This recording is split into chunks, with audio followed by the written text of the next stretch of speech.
What's up, Belen? Hope you're having a great week so far. I'm Santi Ariza. And I'm Nick Diaz. Welcome to this week's edition of WBLN. How are you, Santi? I'm great, Nick. How are you? I'm good. Awesome. And let's get into your news for the week. Every year, some teachers leave and new teachers join our Belen family. This year, we have 14 new members. With more, here is Carlos Perez-Abreu.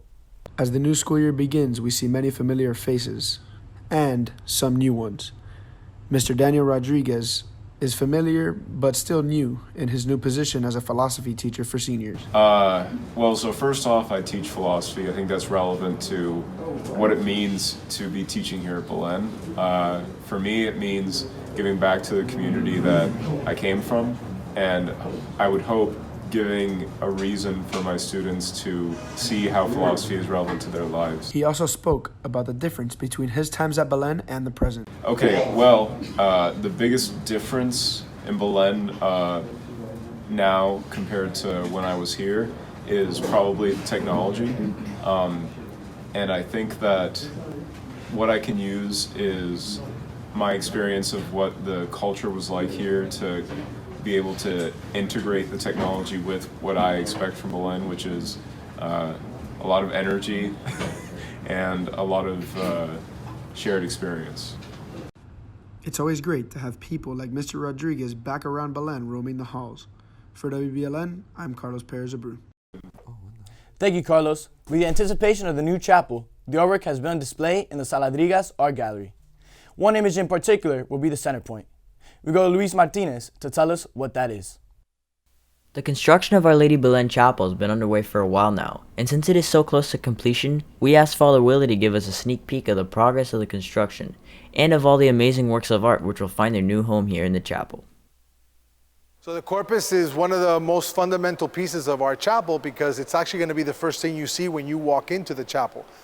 It's a very large piece made out of, marble from Carrara, Italy. So it's incredibly important because it's like the focus of everybody's attention is going to go to this beautiful image as soon as they walk into the chapel. Probably the piece that has the most interesting story are the plaques or the reliefs of the Jesuit saints.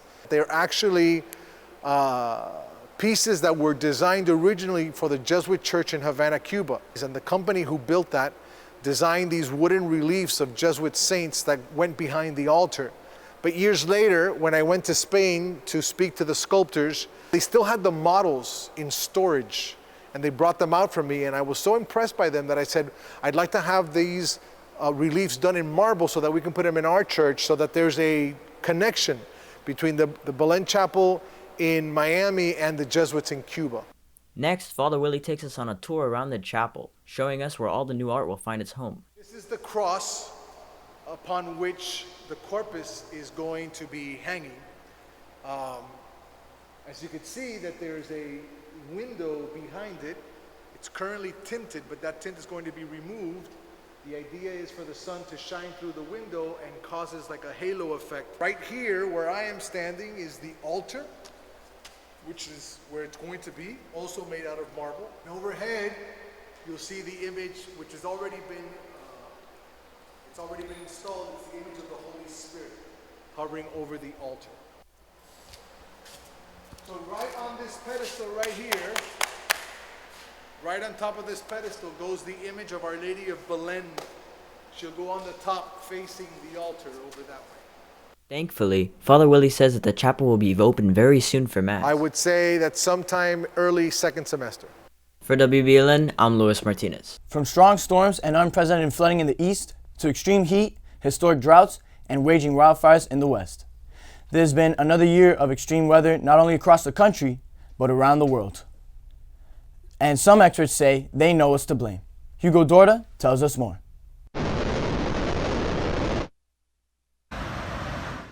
From coast to coast, people are fleeing flames, wind, and water. They're very dangerous conditions, and in 22 years of doing this, I've never seen fire conditions like we're seeing now. The Calder fire has forced tens of thousands of people in the South Lake Tahoe area to evacuate. It's the 15th largest wildfire in California history. Out of the 20 largest California fires, 11 of them happen to be in the last 5 years. Up the coast, the Pacific Northwest saw a record-breaking heat wave earlier in the summer. The Red Cross traditionally doesn't support cooling centers, but this is unfortunately our new normal. This is the first time it was 116 degrees. It won't be the last time. In the south, people are displaced from Hurricane Ida, which arrived on the 16th anniversary of Hurricane Katrina. And in the northeast, we are in a whole new world now. Let's be blunt about it. The remnants of Ida have brought flash flooding and tornadoes to areas that rarely saw these events in the past. The records that were broken in Central Park, for example, 3.15 inches in 1 hour. It broke a record literally set 1 week earlier. That says to me that there are no more cataclysmic, unforeseeable events. In August, the United Nations Intergovernmental Panel on Climate Change said it was, quote, unequivocal and that humans have caused the climate crisis. The report confirms that widespread and rapid changes have already happened, some of them irreversible. A lead author of that report, Kim Cobb, explains how the Earth has warmed more than 1 degree Celsius since pre-industrial levels. That rise in fossil fuel emissions are driving warming across the planet. This warming is related to the heating of the atmosphere that has caused a 7% increase in the amount of water vapor that the atmosphere can hold. More water vapor leads to higher humidity, and in some areas, more drought. We've had drought cycles, but this is the first time we've ever seen a mega drought where it's year after year. And in other areas, a potential for more rainfall and more frequent heavy rainstorms. With oceans retaining more heat, hurricanes can get stronger, slower, and wetter. And Ida was a prime example of those changes. With every fraction of a degree of warming, the effects get worse. This is bad. We have to get ready for the climate of the next decades when we know we have a couple tenths of a degree warming more. In the UN's most optimistic scenario, the world's emissions need to drop sharply, beginning now, to net zero carbon emissions by 2050. Even then, we'll peak above a dangerous warming threshold before falling again. For WBLN, I'm Hugo Dorta. Thank you, Hugo. 50 military veterans have stepped up in a big way in order to help American citizens and allies escape. As tensions continue to escalate in the country of Afghanistan, the race is on to get as many American citizens out of the country as soon as possible. Since the forceful overtaking of Afghanistan by the Taliban last month, the American government continues to try to evacuate as many American citizens as possible. We've assigned case management teams to each remaining American citizen who's expressed an interest in leaving. Unfortunately, the evacuation has not been as quick as originally advertised. Understanding the red tape that surrounded the federal government, 50 Americans who served in Afghanistan in military, intel, and other roles have formed the Pineapple Express. With no money or legal authority, these 50 American heroes, led by a retired Green Beret, have been able to evacuate upwards of 650 people from the country of Afghanistan since August 15th. The work that they've been able to do with such little resources is astonishing, but their job isn't quite finished yet, as it's estimated that hundreds of Americans remain stranded in the country. These men have gone above and beyond their military commitments, carrying out this private mission for no glory and no appreciation other than what they get from one another for carrying out their private mission. These men have shown us what a hero truly looks like. For WBLN, I'm Alfredo Diaz.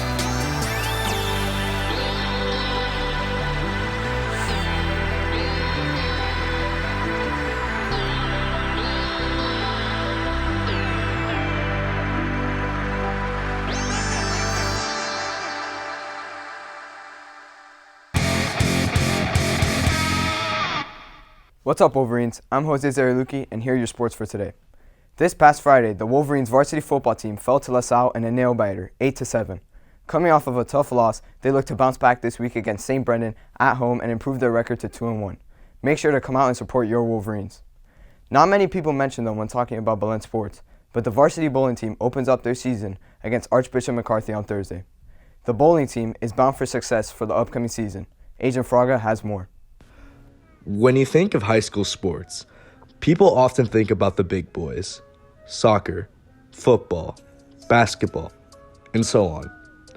But one of the strongest teams this fall season is the varsity bowling team. Last year, the team ranked second in the district and placed 23rd in the state.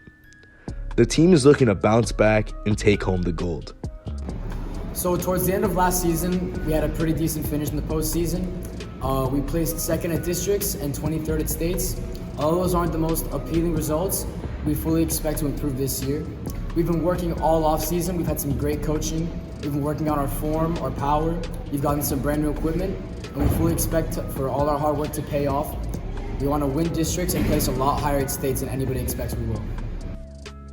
Varsity bowling standout Nicholas Soto believes that team chemistry is one of, if not the most important quality a team like this needs. Because we essentially formed our own team after the 2019 season, I believe that chemistry is one of, if not the most important aspect of our bowling team. Not just on good days when we're all performing to our highest ability, but on bad days. When 1, 2, even 3 people aren't performing to how they should be, we know exactly what to say to each other and how to pick each other up so that we can go right back and get into our rhythm. With the season set to start this Thursday against Archbishop McCarthy, the team hopes to start strong, which would help lead to a successful season. For WBLN, I'm Adrian Fraga. The cross-country team has opened up the season with an outstanding 3-0 record, led by Adam Magoulis, who is a 5K individual champion with a time of 15:29. The team scored 72 points for first place on Saturday.